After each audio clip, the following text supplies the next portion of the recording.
Hello everyone! Eu sou Cláudia Rant do Mrs. B English e hoje eu vim falar sobre o Task 1, o Writing Task 1 do Academic IELTS, ou seja, a primeira tarefa da escrita do IELTS acadêmico. Então, ele é bem específico. São 20 minutos que vocês têm para escrever, descrever e escrever sobre um gráfico ou um processo ou um diagrama. Mas a dica de hoje é para descrever gráficos, alguns verbos, algumas técnicas para ajudar a escrever um gráfico, descrever um gráfico, mas também economizando um pouco de tempo, porque são 20 minutos para 150 palavras. Então vamos lá. A primeira dica é a paráfrase. Você tem que fazer um paraphrase, porque tem o task, que é a tarefa, e logo abaixo da tarefa tem o enunciado que eles estão pedindo para você fazer. Então eu trouxe aqui um exemplo que eu adaptei do livro Ready for IELTS. E aqui é o seguinte, eles te deram, no caso aqui, tem um gráfico que você vai ver e tem a tarefa que está aqui, onde eu estou passando o meu mouse agora. The graph below, então o gráfico abaixo dessa tarefa, né? The graph below provides the number of the Brazilian weekly market share of visits to two networking websites between January 2019 and January 2020. Então, essa aqui é a minha tarefa, já está descrevendo sobre o que o gráfico é. Aqui embaixo é o que eu tenho que fazer. Summarize the information by selecting and reporting the main features and make comparisons where relevant. Então eu tenho que resumir e mostrar realmente, literalmente, os melhores momentos, porque a gente não tem nem tempo e nem espaço para isso. Tem 20 minutos e 150 palavras. Não dá para descrever cada detalhe do gráfico. Então é o seguinte, primeira dica para não perder tempo é a paráfrase. O seu primeiro parágrafo já está aqui. É onde está esse task aqui, onde eu estou passando o mouse. Seguinte, o que você vai fazer? Você vai pegar esse task, né, essa tarefa aqui, ou como eles descreveram o gráfico, e você vai falar a mesma coisa usando outras palavras. Esse já é o seu primeiro parágrafo. Vou mostrar aqui agora. Eu botei em negrito algumas palavras que eu vou trocar, usar sinônimos para poder fazer a minha paráfrase.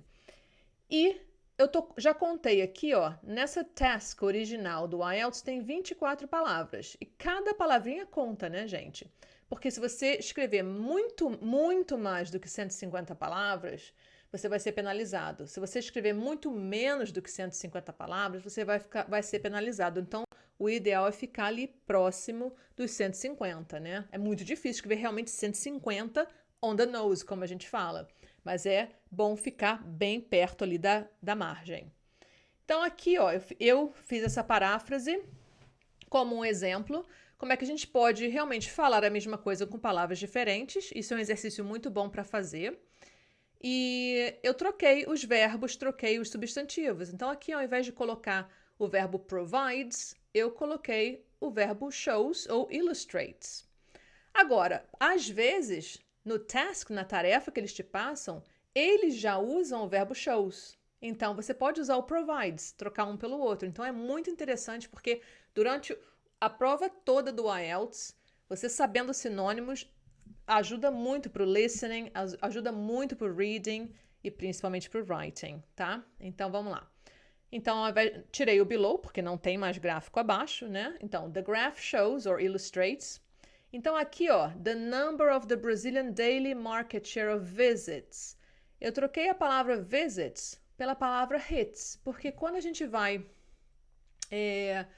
visitar um site na internet, a gente chama hits, né? Um número de hits. Então, the market share of hits to a couple of. Então, ao invés de colocar to, eu coloquei a couple of, que é a mesma coisa. Social networking sites, ao invés de colocar só networking websites, eu coloquei social networking sites porque eu vi no gráfico que era Facebook e Instagram. Então, são mídias sociais. Ao invés de colocar Brazilian, eu coloquei in Brazil, já ganho duas palavras. E daily, que é um advérbio aqui, né? Daily, eu coloquei on a daily basis. Já ganho 4 palavras nessa. over the period of 1 year. Ao invés de colocar between e copiar exatamente como está aqui, que não é legal copiar, não é porque é plágio, over the period of 1 year. Então, a minha paráfrase deu um total de 28 palavras. Isso aqui é só um exemplo, mas é o que eles esperam que você faça isso.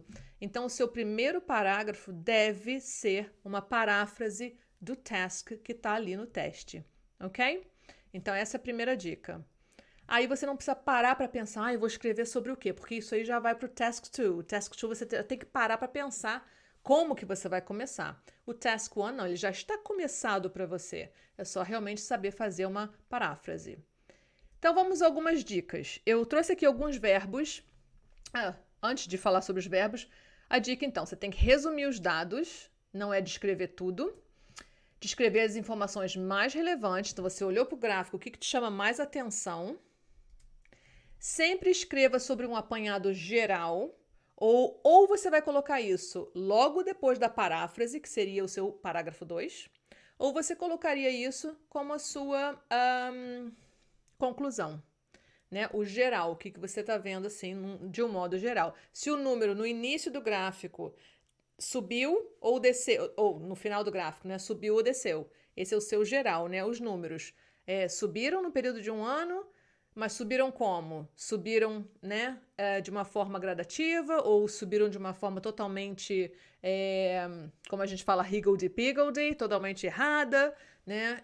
Enfim, eu vou mostrar lá na frente. E, último, mas não menos importante, atenção ao tempo verbal.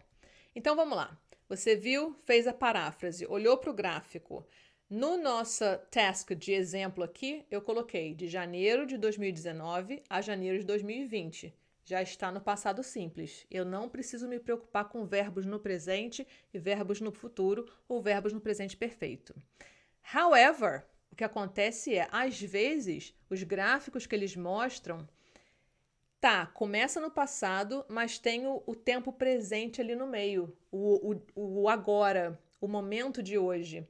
Então, fatalmente, você vai ter que usar, em algum momento, na hora de descrever o gráfico, o present perfect. Às vezes, eles fazem até uma projeção, né, para o futuro, que aí você também vai ter que usar uma forma de futuro. Então, isso tem que prestar atenção. Se viu que o gráfico está todo no passado, não está envolvendo esse ano, ótimo, já sabe que vai ficar tudo no passado simples. Então, o exemplo de hoje aqui, com os verbos que eu vou mostrar a seguir, são todos no passado simples, mas tudo pode ser adaptado para qualquer tempo verbal, ok? Então, a gente vai ver verbos de movimento. Então, você tem aqui seus dados. Imagina que o número aqui está na letra A e foi andando, né? Letra A para a letra B e teve uma queda, né? Do A para o B. Mas, se você for traçar uma linha aqui entre o A, onde está meu mouse, até a letra B, o número se recuperou. Então, você pode falar que teve uma queda, né? The numbers dipped. Que números? Os números das visitas dos websites, né? The number of hits. The number of visits. Aí eu posso usar a palavra visits também. The number of visits dipped. Mas se eu não quiser usar um verbo só, eu posso usar uma frase mais longa para já ganhar palavras. Então, ó, deu uma queda, né? Que não foi muito brusca, mas se recuperou. Então, fell slightly and then quickly recovered. Essa é uma ideia que você pode fazer quando tiver um gráfico com uma queda. Aí tem um outro verbo de movimento. Quando você olha do A para o B, a queda foi maior, né? Se eu voltar aqui no slide, ó, aqui tem uma queda e compara. Agora, a queda foi mais brusca. Então, quando tem uma queda realmente que é um feature, né, uma característica do gráfico que é relevante para você descrever, você usa esse verbo aqui, plummeted, que é aquela queda brusca, plummeted. Ou então você usa o verbo plunged. Os dois são sinônimos de que indica já que a queda foi mais brusca. Ao contrário agora, se subiu e subiu bem, né, teve uma alta muito significativa, a gente pode usar o verbo soared. Aqui eu estou pronunciando, mas na hora da escrita vocês não precisam se preocupar com isso, porque nem na prova oral você vai falar sobre gráficos, né? Mas enfim, soared. O meu português para gráficos não é bom, tá, gente? Então, pardon me. Rocketed, lembra de foguete? Rocket, né? Subiu igual um foguete, assim, porque tá quase retinho, subiu, né? Bem íngreme o número. Esse aqui é um dos meus favoritos, eu não sei porque eu adoro quando eu tenho que escrever sobre um gráfico que tenha essa característica, porque eu acho ela chama mais atenção, ela é mais fácil de a gente ver. Então, se você, mais uma vez, traçar uma linha do A até o B, do final, pega um lápis na hora, se você não estiver fazendo o IELTS pelo computador, né? Pega um lápis, traça uma linha ali e vê. Realmente teve uma queda. Mas eu vou descrever isso só como uma queda? Não, mas tem um up and down, né? Subida e descida até cair. Então ali, ó, esse tem uma característica diferente. A gente fala que fluctuated, né? Que ele subiu e desceu, como se estivesse flutuando. Fluctuated. Ou então, você descreve que foi erratic, né? It was erratic, porque não ficou certo, né? O número, ficou todo assim, né? Para cima e para baixo. Então, essa é uma característica também que deve ser descrita, porque você olhando um gráfico chama atenção.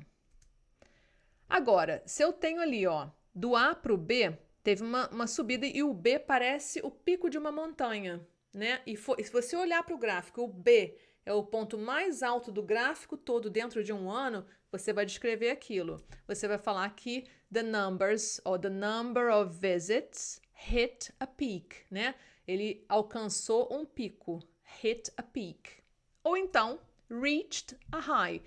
Tudo sinônimo, porque se você tiver que repetir palavras, porque tem trends, né, parecidos, tem características parecidas no mesmo gráfico, não é legal você usar a mesma palavra. É recomendável que você use sinônimos, ok? Agora aqui, ó, da letra A, né, do número de visitas aqui na letra A, vamos supor que começou em 50 e terminou com um B em 70, foi subindo, mas foi subindo devagarinho, também é legal de se descrever. Rose gradually. Então, tem duas coisas aqui. Rose não é rosa, né? É o passado do verbo rise, que é de subir. Gradually é o advérbio, e eles adoram que a gente use advérbios para descrever os gráficos, tá? Rose gradually. Ou então você pode falar increased slowly but surely. Então também tem o slowly but surely, né? Devagar, mas consistentemente. Então a dica que eu dou é: leiam bastante gráficos de past papers, né? De testes passados do IELTS, do Writing Task 1. Ou até agora, né, nos dias atuais, com os gráficos que a gente tem sobre o coronavírus, vocês vão ver que a linguagem é sempre a mesma. Chega a ser assim, nossa, é sempre o chunk junto, sabe? Vai ter um rose gradually, um increased slowly. É tudo muito parecido. É receita de bolo, tá?